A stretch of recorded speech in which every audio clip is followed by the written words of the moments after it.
sometimes grace is I can't change what happened, but I can offer you the opportunity to live again in a way you never thought was possible. I wish that would have never happened. I wish that your life would have been preserved. I wish it would have stayed protected, but my grace is sufficient enough to help you understand that on the other side of this heartbreak, there is a life again, and that life still allows you to be fruitful and multiply. God, I stepped out on faith and it felt like it was good, but now it feels like I'm sinking and I'm drowning. God, help me to understand, how could good turn out to be evil? God, are you crazy enough to believe that what you meant for evil, my God meant for good? His grace towards me was not in vain, but I labored more abundantly than they all. I see exchange here. I am the least of them, but God gave me the grace of God. I am what I am. He changed my identity. And then when he changed his identity, when he changed my identity, says Paul, when he changed the way that I saw myself, when he changed the way I saw what he was doing in the earth, I decided that his grace toward me would not be in vain. Because grace comes with a responsibility. Because I don't feel entitled to grace just because you allowed me to have grace on credit. God help me. Some people in this room got grace on credit. God says, I'm going to give you grace first. And then when you step into the grace, I want you to live in such a way that I know that my grace was not in vain, that you recognize what this is. Because if you recognize what this is, you won't do that again. That's why we can love people with grace for real. I don't have to condemn you to make sure you don't make the same mistake over and over again. I just got to be so good to you that you never want to be bad to yourself again. I just got to be so good to you that you never want to go back to who you were before. It is the grace of God, the goodness of God that kept showing up in his life that says, now I feel obligated. What can I render unto you, God, for all that you have done to me? I feel obligated I am a slave to the gospel, not because I did everything right, not because he actually chained me, but because he kept chasing me with his grace. And I finally turned around and I said, God, don't you know I'm raggedy? God, don't you know I'm bad? God, don't you know you could get somebody else, but you keep chasing me into this bar. You keep chasing me into this strip club. God, what is it that you want with me? God, what is it that you can do with these?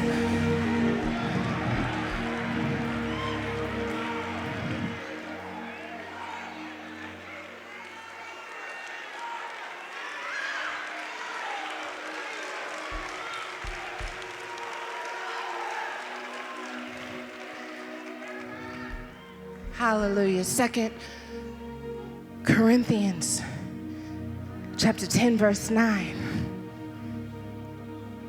That's my scripture right there. Paul is expressing right before this how he's got this thorn in his flesh. Oh God, I feel like you want to do something in this place. God, I could almost be used, but I got this thorn in my flesh. God, I could almost be of use, but there's this thing it's piercing my soul. I could almost be like them. I could almost be perfect. I could almost hold my head up high. I could almost be in ministry. I could almost lay it down. And Jesus says to him, my grace. Once again, we're not talking about grace the way we've come to know it in church. We're talking about an exchange. This exchange that I made is sufficient for you because my strength is made perfect in weakness. That means that if you make this exchange the right way, it won't matter what the thorn is. It won't matter where you're weak. All that'll matter is that you made an exchange with me. You give me weakness and I give you strength. You give me freedom and I will give you a real call and a purpose. If you give it to me, I'll transform it. God says, I want to marry your weakness.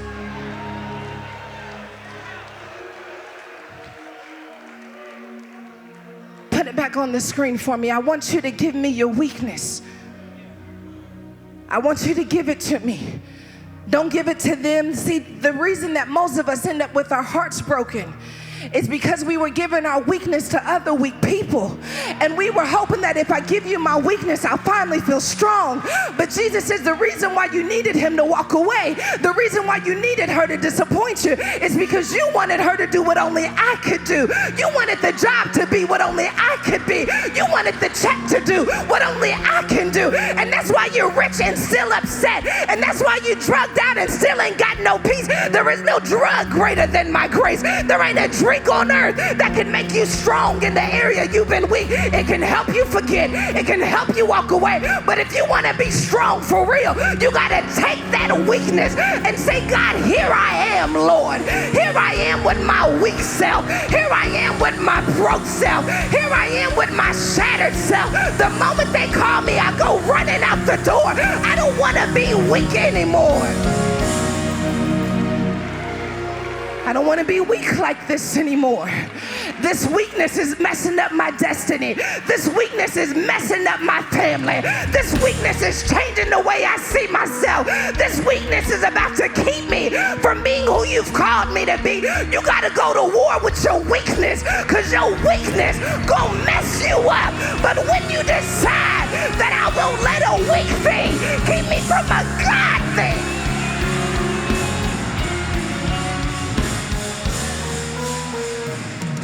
the weakness, it's in the way. It's in the way. That weakness is in the way. And you don't just get it out of the way by ignoring it. And you don't get it out of the way by pretending you're gonna be confident in the place where you are weak. You can't affirm yourself out of this weakness.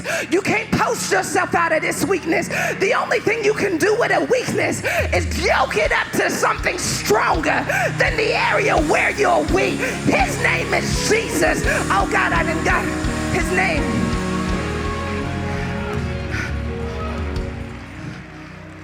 Paul says, I knew I was weak, but when I got this revelation that my weak can have a companion, my weakness can have a companion, and that companion is his strength.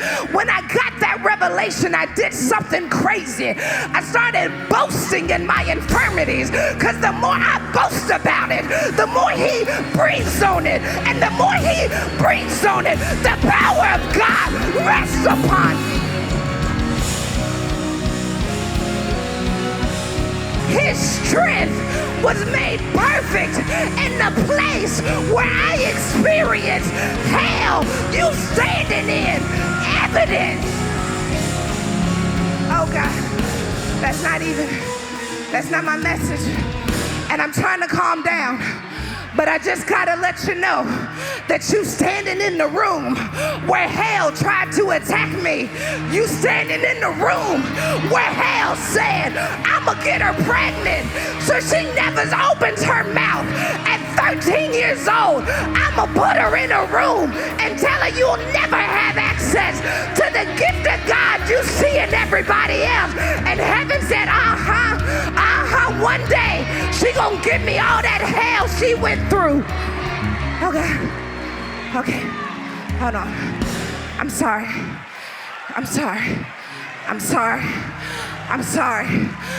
If you visited for the first time, I'm sorry. You don't even know me like that. But let me tell you something. I know something about the grace of God. I know something about the goodness of God. I know I don't have no business in this place. Okay.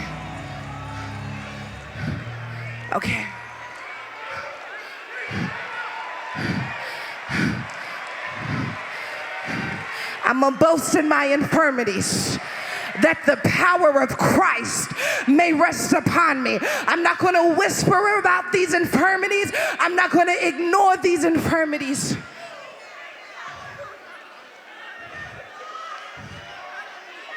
I'm going to make an exchange.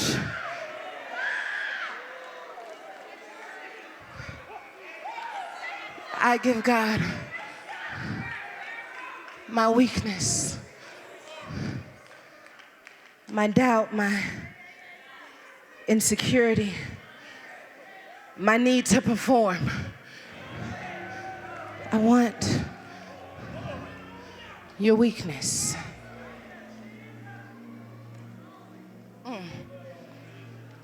goodness. This exchange that we make with God requires that we really see the little bit of value that we bring. I have to tell you, culturally, this is challenging because culturally, we do live in a world that requires we find our confidence, that we find the best version of ourselves. And sometimes we get so high off our own supply that we don't see the gap between who we are and who God is. And you start to think to yourself, maybe I'm not that bad. I mean, I did do this, I did do that. But it is the grace of God, not the grace of man, that makes the difference. And just because you got favor in the eyes of man doesn't mean you did anything to get favor in the eyes of God. God is not impressed with what you have. God is impressed with all of who you are. And yet God gave me this text about grace because he wanted me to understand that though grace is not the star of the Old Testament, grace is running in the background of the Old Testament. We see the word grace, the Hebrew word for grace, mentioned for the first time in Genesis 6. When God has looked at the earth and said, I'm so sorry that I made them. It says in Genesis 6, he looked at all of the earth and he was sorry that he made them. He says, but Noah found grace in his eyes. This concept of grace is not what we know of it now. This is the first time we see grace, and it taught me something about the way that grace is running in the background of the Old Testament. It taught me that ultimately, when Noah found grace in God's eye, that he found the ability to give to Noah what he could give to no one else. He found favor in God's eyes. And the thing about this is that it doesn't tell us much about Noah. It doesn't say that Noah was necessarily the most righteous man, the most faithful, that he did everything the right way. But there was something about Noah's heart posture that when God looked at him, he found grace. Oh God, that's a word within itself. Sometimes we are concerned about who we are connected to because we are afraid that who we are connected to may dissuade people in some way from wanting to be connected with us. But there is something to be said about man looking at the outward appearance, but God looking at the heart. God says, I know how to get through all of the mess that you're around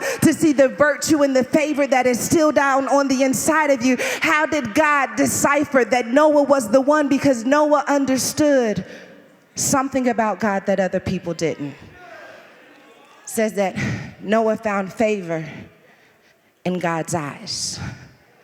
What this taught me about the mystery of grace is that grace wasn't just something that we receive from God in the New Testament. It also taught me that when we find grace in God's eyes, that oftentimes grace makes the first move. God help me. Help me to say this the right way. Man, I gotta unpack this the way God gave it to me.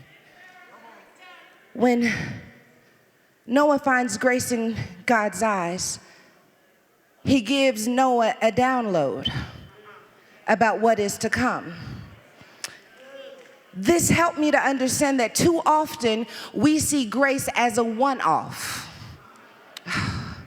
That there is grace that is confined to a particular situation. That God showed me grace in this one instance. And even when we talk about Noah finding grace in God's eyes, we kind of limit it to him giving the instruction that the flood is coming and he built the ark, and we kind of make it seem that that is the end of grace. But what I learned in reading this text is that when Noah found grace in God's eyes, that ultimately God invited him into a lifestyle of grace. Yeah. Because it's not just grace for you to be preserved. It also takes grace for you to build something you've never seen before. It requires grace for you to understand that there's going to be an element that you've never experienced that's going to hit the earth. It doesn't just take grace to get onto the ark and build the ark. There's a special kind of grace that also happens when the flood has withdrawn. And now I have to build my life again. He invited him into a lifestyle of grace. And as long as we see grace as temporary, we will never give the level of obedience that unlocks a lifestyle of grace that allows us to stand in moments we would have never had access to. But for the grace of God, now I'm living a lifestyle of grace. I want to prophesy over somebody in this room that the moment that you recognize that you have found grace in the eyes of the Lord, that you have a responsibility to be obedient to that grace. I don't know who you are in this room, but God has told you time after time, I have graced you for this. I have graced you for something in the earth that only you can do. And you want to understand what's on the other side of the grace. I know I'm talking to somebody in this section because I keep getting pulled over here. I know that I have graced you for something, but you'll never see the fullness of what I have graced you for until you are obedient to the yes that is required in this moment. Maybe you're over here too, and God has graced you for something like Noah. I found grace in the eyes of the Lord, and I keep seeing this grace, but I don't trust this grace. I don't trust the grace that I found in the eyes of the Lord. Oh. So I would rather believe that grace is a one-off, that it saved me once, than to believe that there is grace for me to unpack in my life. Jesus, help me. Can you imagine, though we see grace for the first time as a word in Genesis 6, the first act of grace is really in Genesis 3. After Adam and Eve have eaten from the fruit, God told them in Genesis 2, if you eat from this tree, you will surely die. That was the rule. That was the law. And they broke it, but they did not die. They got results that they didn't deserve, even though they broke the rules. And instead of them really dying, now an animal that was minding its business has to die to cover the thing that they should have never been in the first place. If that's grace, I don't know. If that's not grace, I don't know what is. Because how are you covering something that I messed up? Oh, God, see, some of you, oh, Jesus, this is my word. Y'all can just hear my word. You see, there are some messes I got myself into. There were some things that God shouldn't have had to cover at all. There were some things where I should have thrown myself down at the mercy of the court and say, God, I did that, and whatever punishment I get is the one that I've earned. But God says, I'm actually not going to punish you. I'm going to cover you in a way that you could have never covered yourself. You took those little fig leaves and tried to cover that mistake you made. God says, I got something more durable to cover you. I got something that cannot be shaken. And I want you to sit back and look at the lengths I will go to cover you. God took an animal that did nothing wrong at all, but said, because I got to cover my child, I'm going to tell you this, and it might be a little bit, I don't know, it might be a little bit wrong to tell you, but I want you to know that there were people who will end up paying the consequences for what you did. And that's how you know that the grace of God is with you, because it really shouldn't have been them that lost their job. You owned up to the mistake and everything, but some kind of way God still preserved you. There were people who end up paying consequences for things that you should have been paying the consequence for. Some of you ought to be in jail. Some of you ought to be in the hospital. Some of you ought to be on food stamps and working from check to check, but somebody else is paying for consequences that didn't have anything to do with what they did. But because God said, for some reason, I'm going to cover you, and I'm going to... What I find interesting about this, in Genesis, when God shows them grace by slaughtering this animal to cover them, he does kick them out of the garden. And it proves to me that a version of their lives did die. Their life itself didn't die. But there was a version of life as they knew it that ended in that moment. It helped me understand another mystery of grace that I think is important for all of us to know. That even though life as you know it may have ended, maybe you're not in the same city, maybe that person is never coming back to life. Grace is not always about keeping that life alive. Sometimes grace is about showing you how to live again in a new world.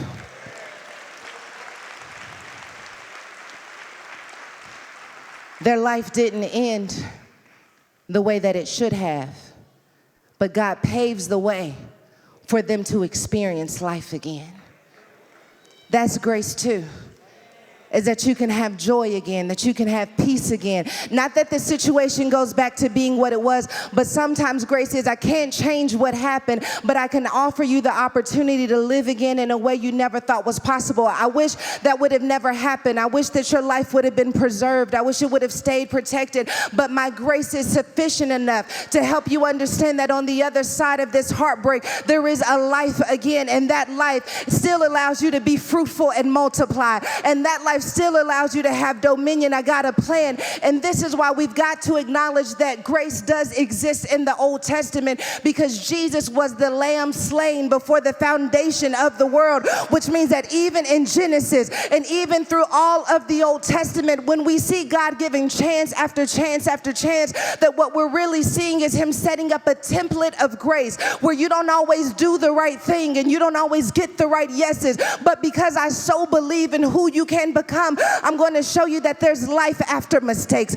I'm going to show you there's life when you should have been dead. There are some of you in this room who are sitting next to a corpse and you don't even know it, but because God allowed them to live again, that thing that is sitting next to you is someone who has been resurrected. That thing sitting next to you is someone who had suicidal thoughts and thought I shouldn't be here. You sitting next to a corpse. I didn't even want to live to see another day, but for some reason the grace of God gave me another chance, and now the life that I'm living is really not my own. The life that I'm living is the life that I was resurrected to embody. The life that I'm living is the life that God said, if you can just hang on and survive, I'm going to bring you back to life. I want to prophesy to somebody in this room, and you've been feeling like you're on your last leg. You've been feeling like this life is over. You've been feeling like there is nothing else for you to do in the earth because you've made so many mistakes, because you've been the victim of so many mistakes. And I hear God saying that I can bring you back to life. I hear God saying that resurrecting power, there's grace on the other side of this for you to live again. I don't know who stole from you. I don't know who betrayed you. I don't know what betrayal you allowed to happen on your own. But I hear God saying that there is life after your shame. There is life after your heartbreak. There is grace for you to live again. I dare you to take a deep breath and let the devil know you should have killed me when you had the chance, but for some reason he keeps breathing air into my lungs. I hear God saying that your breath is a threat to the enemy, because your breath is a reminder that my grace is still sufficient. Your breath is a reminder that though he slay me, I can still trust in him. Your breath is a reminder that he's not finished with me yet. My story is still being written. Heaven is still rejoicing when I wake up in the morning. Hell tried to unleash hell on me, but heaven kept pulling me back. Heaven kept chasing me down. I think I'm gonna go on and live again. I think I'm gonna go on and try again. I think I'm gonna go on and elect myself to get back in position so that I can become all that God has called me to be. I think I'm gonna try anyway. I think I can still be fruitful. I don't know who you are. You've been in a drought, but I hear God saying get ready for rain, because the moment you get a revelation that my grace sees past your drought, I'm going to unlock the windows of heaven and I'm going to pour you out a blessing that you don't have room enough to receive. What is that blessing? That blessing is getting your mind back. That blessing is getting your heart back. That blessing is getting your hunger back. We always say that enemy, you meant it for evil, but God turned it for good. But that's not what it says. It says you meant it for evil, but God meant it for good. There were two intentions that were happening at the same time.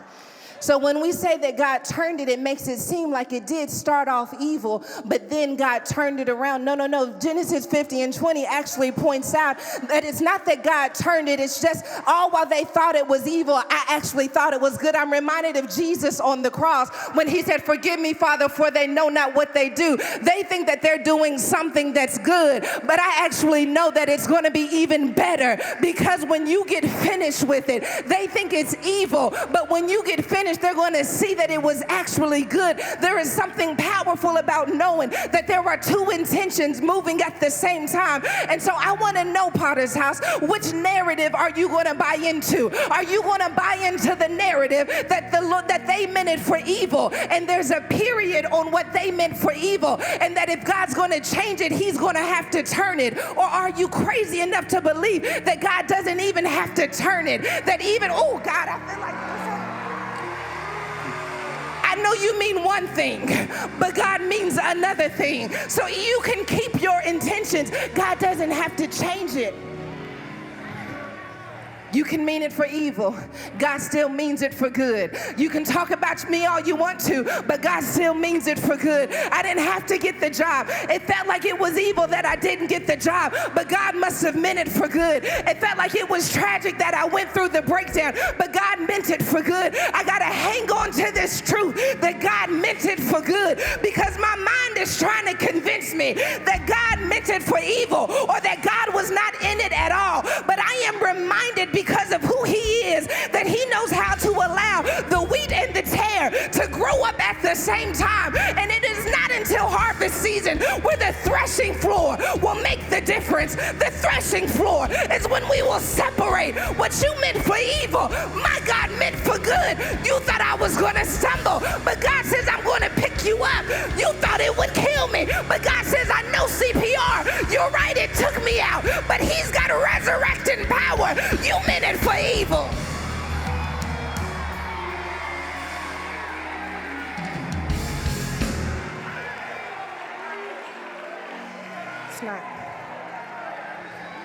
It's not even what I'm preaching about.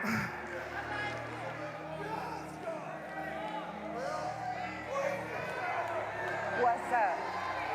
What's up? God. Yeah, I don't even know what that's about, but it feels like somebody got breakthrough. It feels like I'm trying to keep it tight, because we got a journey to go on. So I'm going to give somebody about 10 seconds to thank God that it's two intentions happening at the same time.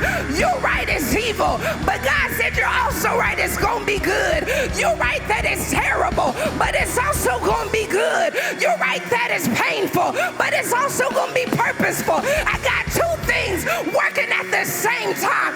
You're right that you're at the end of your rope, but God says I'm about to give you some wings. I got two things working at the same time. If you don't break down, I can't build you up. I got two things working at the same time.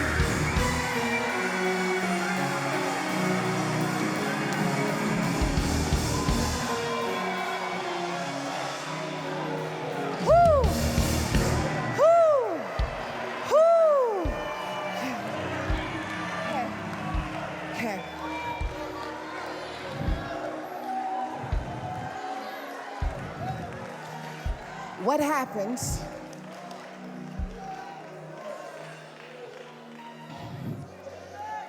not just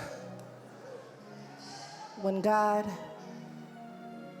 allows what the enemy meant for evil, he means for good. What happens?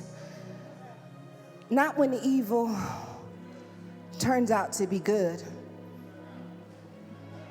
What happens when what's good starts to look evil?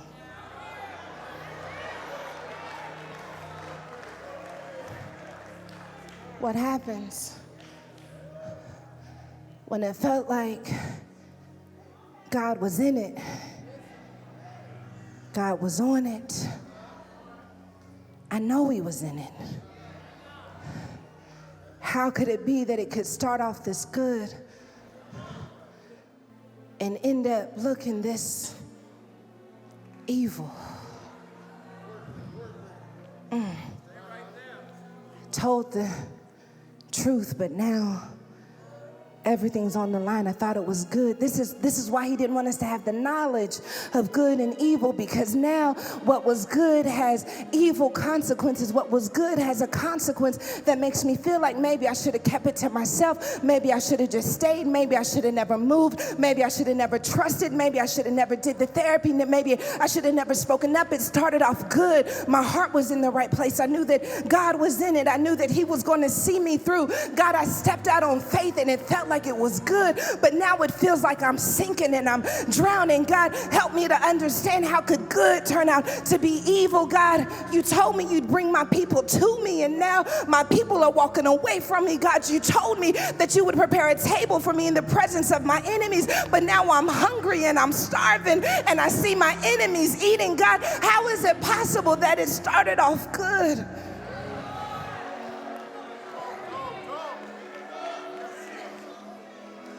Now, the business don't look good. The marriage don't look good. The children, it's not looking like what you promised. I know we at church and everybody want to act like God is good all the time, God is good. I know. But sometimes it's hard.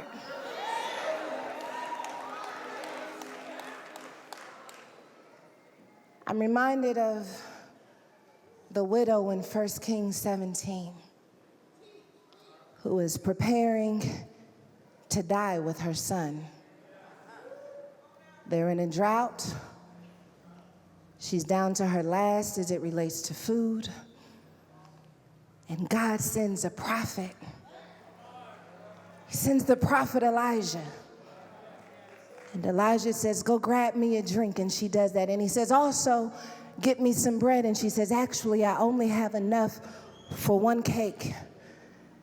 And me and my son, we're going to eat it. And then we're going to die. And Elijah says, go ahead and make the cake. And as much as you make it, it'll never run dry. In every area that you think you're going to end up running out, God says it may not feel like it's overflowing, but I'll make sure that there's just enough that you never run out. And all of a sudden, it looked like what was meant for evil has become good. And the text doesn't tell us that the woman celebrated. It just suggests that she settled into good. But then we read a little bit further, and her son dies. Now, wait a minute. God, you saved me when I was ready to die. You gave me a taste for more. You gave me an expectancy that there was going to be more. And I started adjusting to the reality that I could trust what was good. But now Elijah, the prophet, is here and my son is dying. How could something good end up looking like it was evil? And she is mad because she doesn't understand. Did you not come into this house to bless me only for the tables to turn? And now I'm in mourning. God, how did you allow this to happen? She's begging the prophet to make a difference. And the prophet doesn't really know what to say to her, but he takes the body of the boy into the upper room of her home. And he gives us insight into what we need to do when we are questioning, God, how could good become evil? The question is not, is it still good? The true question is it still God?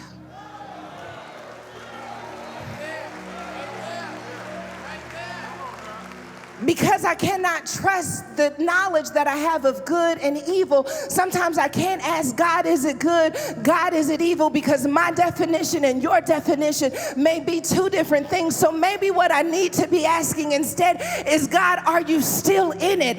God, are you still here? Because at the end of the day, I don't want to be outside of the will of God. I don't care how good it is. If it ain't God, I don't want it. I don't care how much money it is. If it ain't God, I don't want it. I don't want to just settle for good. I want to know, is it God? I can't trust my knowledge. My knowledge has been skewed. My knowledge has been hijacked by the culture. My knowledge tells me that sexing and drinking is the way to joy. I can't trust this knowledge that I have. But God, is it still God? Is it still God? Is it still God? Are you still in it? God, are you still in it? God, because if you're still in it, I'll still build it. God, if you're still in it, I believe you can breathe life into it. God, if you're still in it, I believe that you can make all things new. God, if you're still in it, I believe you'll give me strength to see it. God, if you're still in it, I believe you'll give me vision. God, if you're still in it, I believe you'll give me innovation. God, you got to understand what happens when God is in it. When God is in it, it never runs dry. God, if you're in it, then miracles can happen. God, if you don't learn to trust what God said over your disappointment, over your own insecurity, over your own inadequacy, if you aren't careful, your therapist will tell you it's self-sabotage. But if you get into the closet with the Holy Spirit will let you know, no, this is destiny sabotage.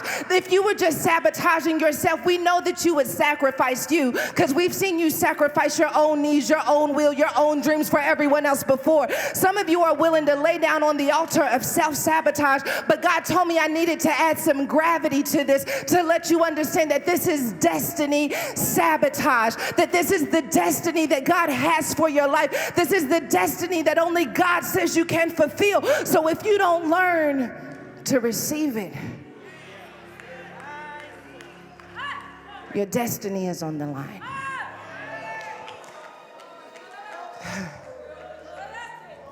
I've always wondered, I'm almost finished. Listen, I always wondered, Mary and Zacharias actually have similar responses when the angel of the Lord visits them and tells them that they're going to have children.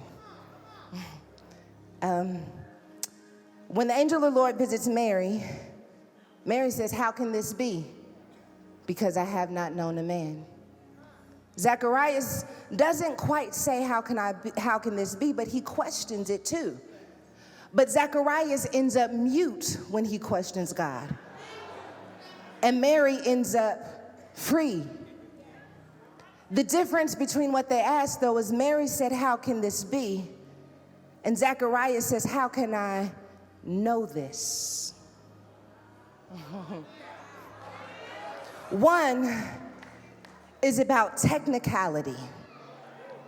The other is about an inner knowing that I need to have in order to trust it. I wish I could say that the way God gave it to me.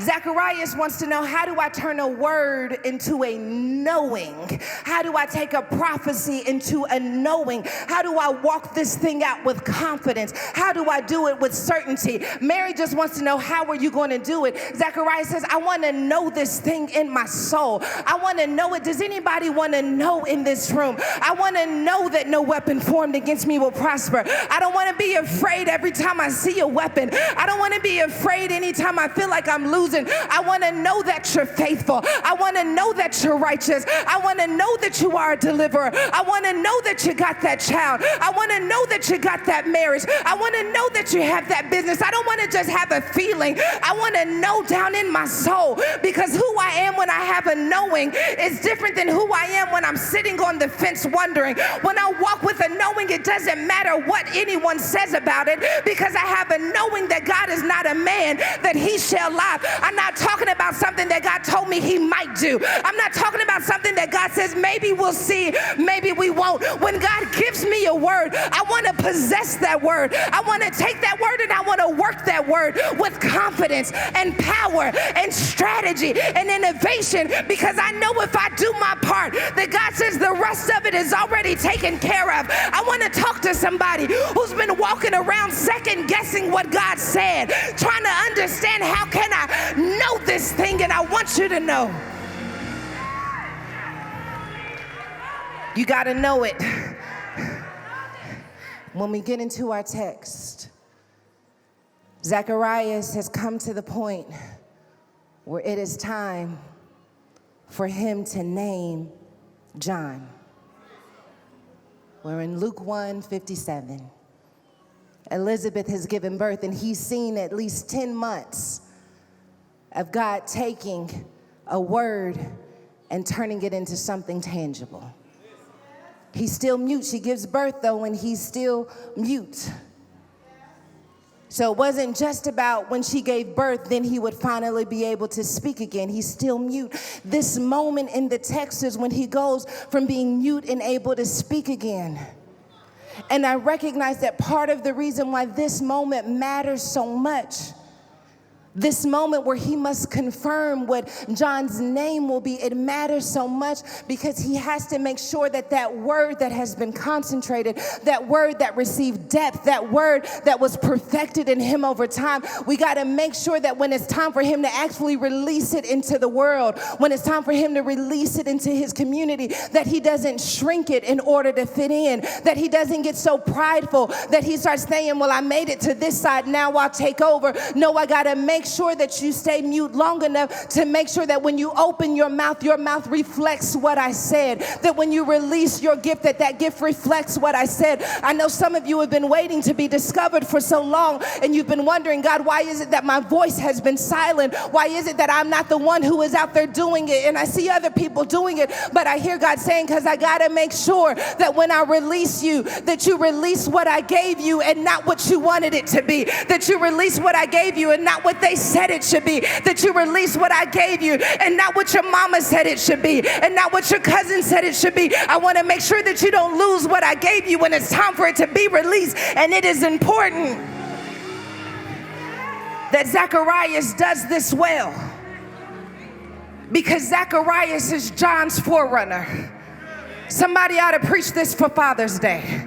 But it talks about the role of a father in this text, to set an environment for his son to be all that he can be. This is the moment that everyone is waiting for, because what God gave him is going to shock the community. What God gave him is going to shock the culture.